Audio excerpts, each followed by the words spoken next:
Listen to me. No more poverty mindset. I said what I said. No more thinking small. No more excuses. No more waiting for someone else to come and fix your life. That time is over.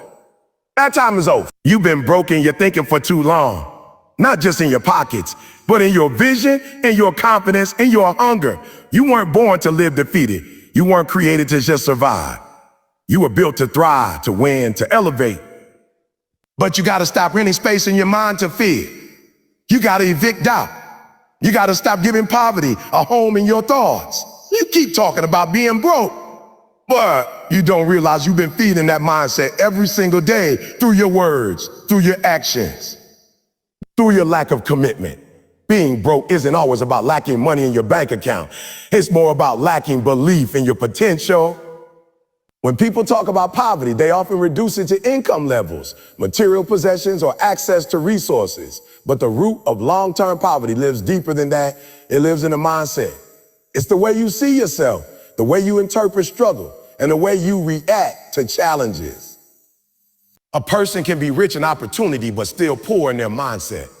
And that's the real danger. Not what's in your pocket, but what's in your head. A poverty mindset convinces you to settle. It tells you that where you are is all you can ever be. It keeps you stuck in survival mode, always thinking short term, always chasing just enough to get by. It discourages investment in yourself, in your future, in your goals. It's not just a mentality of lacking money, it's a mentality of lacking vision.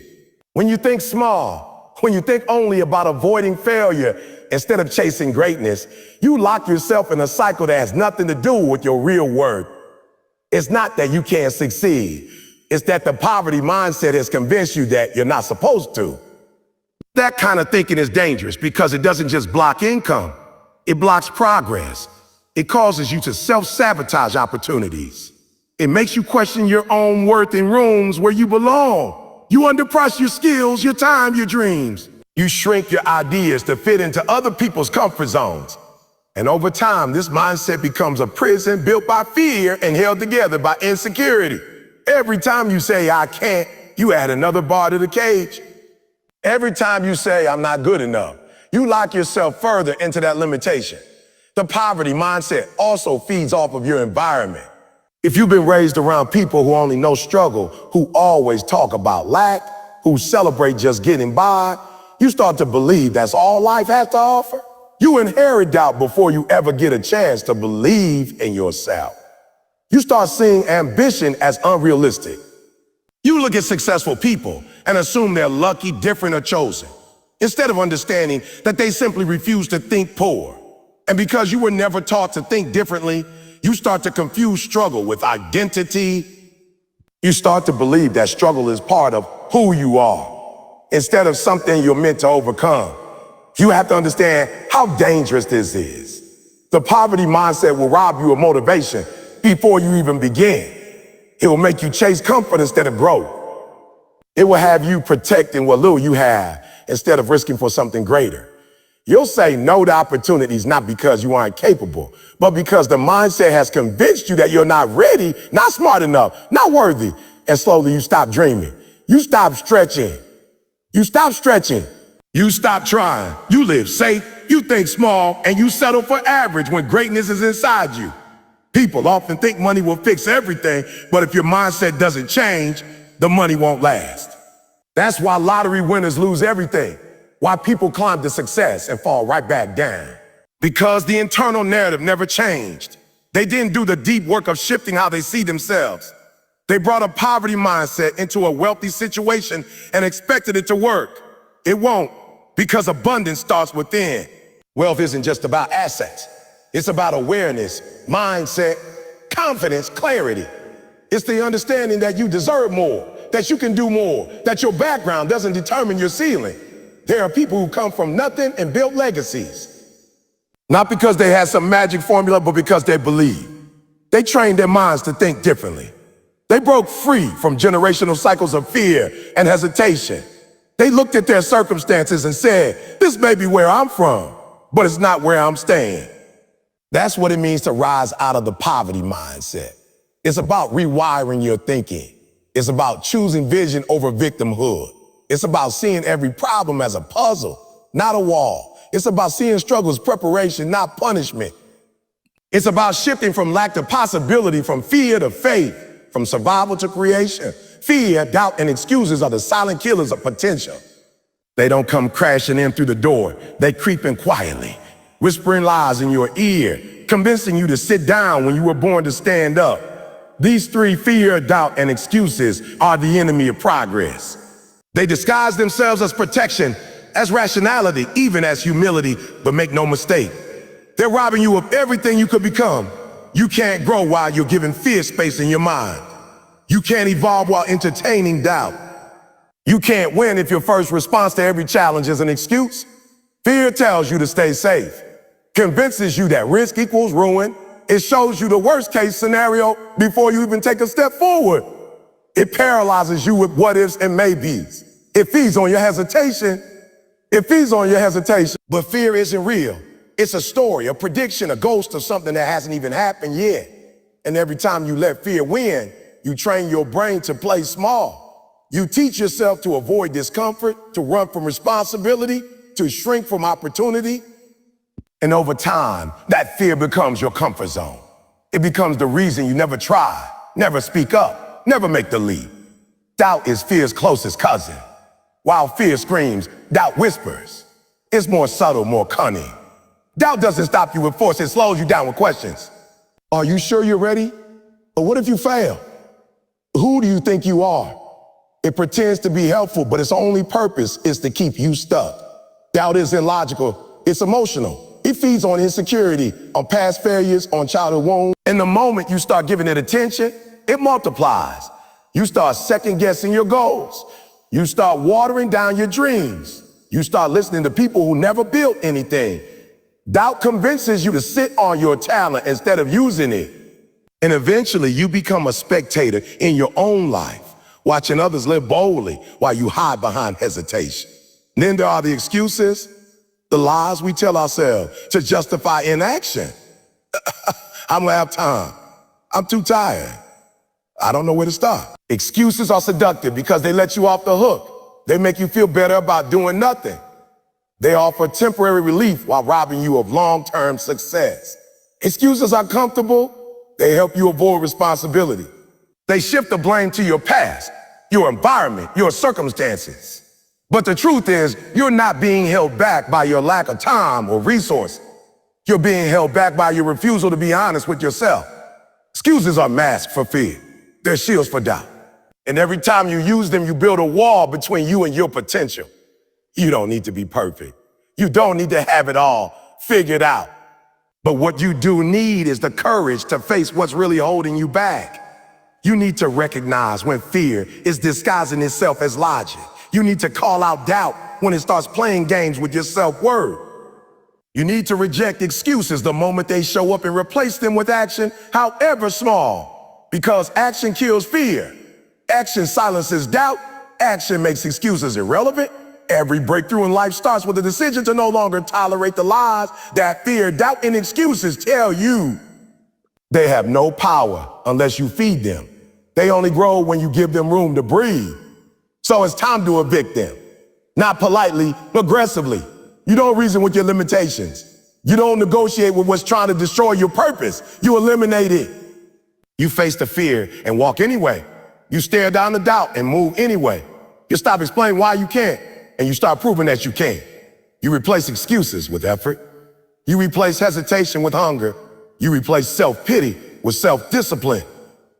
The longer you allow fear, doubt, and excuses to live in your mind, the more expensive it becomes. They cost you time, opportunity, and progress. They cost you your dreams. They cost you your freedom. But the moment you decide they no longer get to stay, you create space for growth, for clarity, for breakthrough. You begin to unlock the mindset that wins. The mindset that doesn't just talk, but acts. Doesn't just wish, but works. That doesn't just exist, but builds, creates, and rises. Comfort zones are deceptive. They feel good, they feel safe, feel familiar, but they are silent killers of ambition. You stay in a place where everything is predictable, everything is manageable, and everything feels under control. But the truth is, nothing great ever grows in a comfort zone.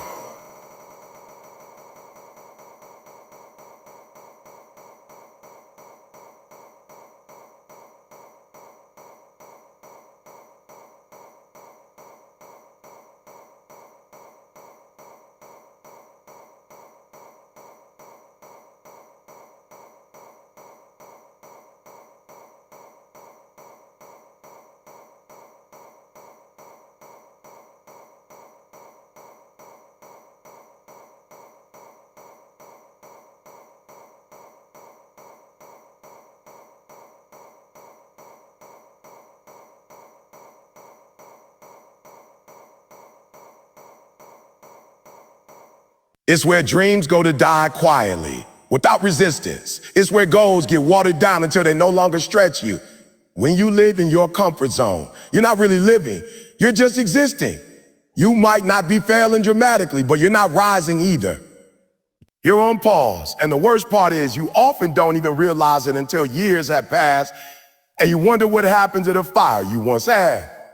A poverty mindset thrives in that space because it doesn't demand anything of you. It doesn't ask for sacrifice, it doesn't ask for risk, and it doesn't ask for growth.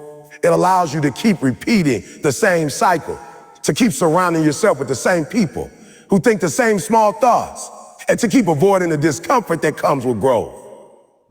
But growth is uncomfortable by design. It's meant to stretch you. It's meant to challenge your habits, your thinking, your limits. That stretch is where your future is being shaped. When you stay in your comfort zone, you avoid pain, but you also avoid progress. You protect yourself from failure, but you also block your success. You trade long-term greatness for short-term ease. It's like living in a house with locked doors and drawn curtains. Nobody can hurt you, but nobody can find you either. Opportunities don't knock when they don't know where you are. You hide from the world, from pressure, from competition, and tell yourself it's wisdom, but it's fear wearing a mask. Comfort zones convince you that you're doing enough when deep down, you know you're not pushing yourself. They trick you into thinking you're protecting your peace, when in reality, you're just avoiding growth. You got potential that's collecting dust. You got ideas that never see the light of day. You got dreams that scare you, so you keep shrinking them to fit inside the life you convince yourself is all you deserve. But you weren't created to fit in a box. You were made to break through it, to expand, to explore new levels, new environments, new versions of yourself that only reveal themselves when you step out. And stepping out doesn't mean leaping blindly. It means choosing growth even when it's uncomfortable. It means doing what you've never done so you can become what you've never been. That's where the transformation happened. Not in the easy win, not in the familiar routine, but in the struggle, the sweat, the stretch. The place where you doubt yourself and still keep moving. The space where you fail forward and learn. That's the edge of your comfort zone, and that's where the real you begins to show up. Every person who has ever achieved something meaningful had to confront the voice that said, stay safe. Stay here, stay small. They had to ignore it, override it, and go anyway. Not because they weren't afraid, but because they knew the cost of staying put was far greater than the fear of stepping forward. Every big decision, every major breakthrough, every powerful moment in your life will require you to leave behind what feels comfortable and enter a space where you're not the expert, not in control, not certain of the outcome. And that's exactly why it's worth it. The danger of staying in the comfort zone is that you get really good at being mediocre. You become efficient at maintaining average. You become an expert at not failing, but you never become great. And that's the trade you make when you prioritize comfort over challenge. You exchange your greatness for predictability. You give up your potential because it's inconvenient. But every step outside your comfort zone is a step closer to the person you were meant to be. It forces you to think differently, act boldly, and build new muscles, mental, emotional, spiritual. It teaches you what you're capable of when you no longer let comfort be your master. The words you speak shape the world you live in. Every sentence, every phrase, every self-comment plants a seed in your mind. And over time, those seeds grow into beliefs that either build you up or break you down. When you constantly speak defeat over your life, saying things like, I can't do this, I'm not smart enough, or nothing ever works out for me, you are programming your brain to accept limitations that don't even exist yet. You're not just describing your current situation, you're setting the tone for your future. And when those words are soaked in fear, insecurity, and scarcity, you create an environment where growth can't survive. The poverty mindset is loud in its language. It speaks in doubt, it echoes in fear, and it repeats cycles of helplessness. You hear it every day. If people like me don't get ahead, well, I wasn't born with the right resources. This is just how life is for us. These aren't harmless comments. These are verbal chains that keep you tied to a version of yourself that doesn't serve your purpose. When you keep reinforcing the idea that you're stuck, that you're not capable, or that your dreams are unreachable, You begin to believe it, not because it's true, but because repetition turns lies into beliefs. It's not just the big statements either. It's the small ones you say without even thinking. I'm just trying to get by. I'll never have what they had. That's not for people like me. These casual phrases are powerful. They seem harmless, but they build an internal culture of limitation. You start to expect less. You stop asking for more. You settle not because you have to, but because you've convinced yourself you don't deserve to rise. The poverty mindset thrives in that space where your words have stripped away your confidence before you even take a step forward. On the other hand, when you begin to speak life into your situation, everything begins to shift. When you say, I may not have it yet, but I will, or I'm learning, I'm growing, I'm becoming, you tell your mind to look for solutions instead of problems. You direct your energy toward progress instead of panic. Words are not just communication, they're instruction. Your brain follows the path your mouth creates. If you constantly speak negativity, your mind becomes trained to find confirmation for those thoughts. You'll see setbacks as proof that you're cursed. You'll see rejection as proof that you're unworthy. But if you start shifting your language to reflect strength, determination, and vision, then even failure becomes a stepping stone instead of a dead end. The words you speak also impact how others treat you. If you constantly downplay your work, the world will too. If you walk into a room and say, I'm not really good at this, people will believe you. But if you speak with confidence, even while you're still growing, people will start to see you as someone who's serious, someone with potential, someone who belongs. Language is energy, and people can feel it. When you carry a spirit of defeat in your voice, you attract circumstances that match that energy. But when your speech reflects boldness, clarity, and hope, you begin to shift the entire atmosphere around you. You don't have to fake confidence. You don't have to lie to yourself. But you do need to start replacing the language of lack with the language of possibility. Instead of saying, I don't know how, say, I'll learn. Instead of saying, I'm not ready, say, I'm preparing. Instead of saying, I've never done this, say, it is my first time. Words like that open doors. They remind you that you're in motion, not stuck. They reinforce the truth that you are growing, not finished. That you are progressing, not failing.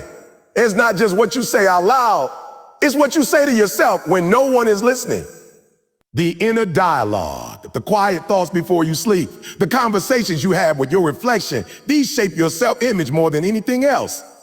If those words are filled with shame, doubt, or fear, then even your best days will feel heavy. But if those words are filled with patience, strength, and purpose, then even your hardest days will have meaning. You become the product of the language you speak the most. Whether that's weakness or wisdom, the choice is yours. Discipline is the bridge between where you are and where you want to be. It's not flashy, it's not loud, and it's definitely not easy, but it's always effective. It's the quiet force that carries you through the day when motivation is nowhere to be found. When you make discipline your standard, you no longer rely on feelings to determine your actions. You no longer let mood dictate movement. You show up because that's who you are, not just because you feel like it. That's the difference between those who dream and those who do. The ones who build legacies, who rise above mediocrity, who escape the trap of the poverty mindset, they all have one thing in common: relentless discipline. Discipline means waking up early even when you're tired. It means doing the work even when no one is watching, when no one is clapping, and when no one is rewarding you for it. It means making sacrifices in the short term to create success in the long term. It's telling yourself a no to distractions, a no to excuses, and a no to the temptation of settling for less. People with discipline understand that feelings are temporary, but results are permanent. They know that chasing comfort in the moment leads to discomfort in the moment leads to discomfort in the future. They know that every skipped workout, every missed opportunity, every delayed decision compounds over time and becomes regret. And that's the cost. Regret. Regret is the price you pay when you choose comfort over commitment. It's what you feel when you realize that the only thing standing between you and the life you wanted was the work you refused to do. It's not the circumstances, not the lack of opportunities, not the people who doubted you. It's the choices you made when no one was looking. Regret doesn't come from failing. It comes from not trying. It comes from looking back and knowing you had more in you, but you chose the easier path. It's heavy and it lingers. The poverty mindset thrives in the absence of discipline. It teaches you to take shortcuts, to look for hacks, to chase quick fixes instead of real growth. It encourages inconsistency. One day you're fired up, the next you're making excuses. One day you're committed, the next you're distracted. That inconsistency becomes a pattern. That pattern becomes a personality. And before you know it, you start believing that's just how life is. But discipline breaks that cycle. It brings structure where there was chaos. It brings clarity where there was confusion. It turns dreams into routines and routines into results. When you commit to discipline, you begin to move differently. You're no longer interested in temporary highs. You stop chasing hype and start building habits. You stop looking for motivation and start mastering momentum. Discipline helps you build identity. You don't just say, I'm going to be successful. You start living like it, eating like it, thinking like it, grinding like it. It's in the little things. Waking up when your alarm goes off the first time, finishing the book you started, keeping your word to yourself, showing up when nobody else does. These small acts of discipline may seem minor, but over time they become the foundation of something unstoppable. Discipline also builds confidence. When you do the hard things, when you push through the resistance, you prove to yourself that you can be trusted. That builds belief, and belief is powerful. Once you believe in your ability to follow through, you start setting higher standards. You stop entertaining the nonsense. You stop apologizing for your ambition. You start expecting more of yourself. You stop operating like a victim and start moving like a leader. You stop waiting to be chosen and start choosing yourself. All of that starts with discipline. People talk about goals, visions, and purpose, but none of it matters without discipline, because discipline is the vehicle. It's what gets you from intention to execution. It's what carries you through the days when nothing is exciting, when the results haven't shown up yet, when the dream still feels far away. That's where most people quit, right there in the middle. But not you, not when discipline becomes your standard. Not when you stop looking for external reasons, start creating internal ones. When you master discipline, you master your future. You stop reacting to life and start building it brick by brick, habit by habit, day by day, without apology, without hesitation, without delay. The poverty mindset doesn't just impact your life, it infects generations. It's passed down like an invisible inheritance, shaping the way families think, speak, and behave without even realizing it. It's the unspoken rules. A play is safe. It don't aim too high. People like us don't do that. It's just be thankful for what you have. These phrases become the anthem of a mindset rooted in fear, survival, and scarcity. They sound like wisdom, but underneath, they're often born from trauma, disappointment, and resignation. And unless someone in the bloodline decides to challenge them, they continue like a script on repeat. Generation after generation surviving instead of thriving, settling instead of soaring, accepting limitation as reality. You have the power to break that chain. You don't have to pass down what was handed to you. You don't have to repeat what your parent, so their parents believe. You get to make a new choice. You get to change the narrative. And it starts by destroying the generational fear that's kept your family locked into cycles of struggle and limitation. It starts with you standing in the gap, refusing to let fear speak louder than faith. It starts with you deciding that the story doesn't end with survival. It evolves into strength, ownership, abundance, and possibility. Fear is often disguised as tradition. You're told not to take risks because someone before you failed. You're told to choose stability because someone once lost everything. You're warned not to trust your dreams because they seem unrealistic. But just because they didn't get there doesn't mean you won't. Just because they were afraid doesn't mean you have to be. Respect your roots, but don't let them become your ceiling. Generational fear can be loud, but your purpose must be louder. You are not dishonoring your family by outgrowing their fears. You are honoring them by building on the foundation they laid with courage. They never had the chance to develop. When you shift your mindset, you don't just change your own life. You change your children's starting point. You reprogram what they believe is possible. They grow up seeing action instead of excuses, discipline instead of chaos, vision instead of limitation. They start to inherit confidence instead of doubt, hunger instead of hesitation, dreams instead of fear. That's what real generational wealth is. Not just money, but mindset. Not just assets, but attitude. Not just comfort, but character. You're not just building for now. You're building for what comes after you. And to do that, you must first destroy the belief systems that kept the generation before you from stepping into more. The poverty mindset tells you this is all there is. It teaches you to manage lack rather than pursue abundance. It teaches you to preserve rather than multiply. But breaking that mindset requires a completely different internal compass. It requires risk. It requires work. It requires exposure to new environments, new thoughts, new people. It requires being misunderstood. It requires letting go of familiarity in order to embrace possibility. And that's not easy. But neither is watching another generation stay stuck. Because you chose comfort over calling breaking generational fear doesn't mean you won't feel fear. It means you move anyway. It means you speak the truth even when your voice shakes. It means you invest in yourself even when others don't understand. It means you raise your standard even when the people around you are content to stay the same. It means you draw the line and say, it stops with me. The poverty mindset, it stops with me. The poverty mindset stops here. The fear stops here. The cycle ends here. And from this point forward, everything changes when you build generational strength. You don't just survive, you multiply. You create systems, values, habits, and beliefs that become the new standard for everyone who comes after you. You shift from scarcity to strategy. You go from just getting by to building up. You move from victimhood to victory. You create a new culture, one where effort is normal, growth is expected, and legacy is intentional. Your family stops being defined by what they didn't have and starts being defined by what they decided to build. The decisions you make in silence today become the blessings they get to live in tomorrow. All of it begins the moment you choose to break what broke them and replace it with vision, strength, and unstoppable faith. So now you've heard the truth. No more blaming, no more waiting, no more playing small. You've been called to rise. You've been called to shift. You've been called to break chains that generations before you could. The mindset that held you back, it ends here. The fear that silenced your voice, it ends here. The doubt that kept you from stepping up, it ends here. Today you draw the line.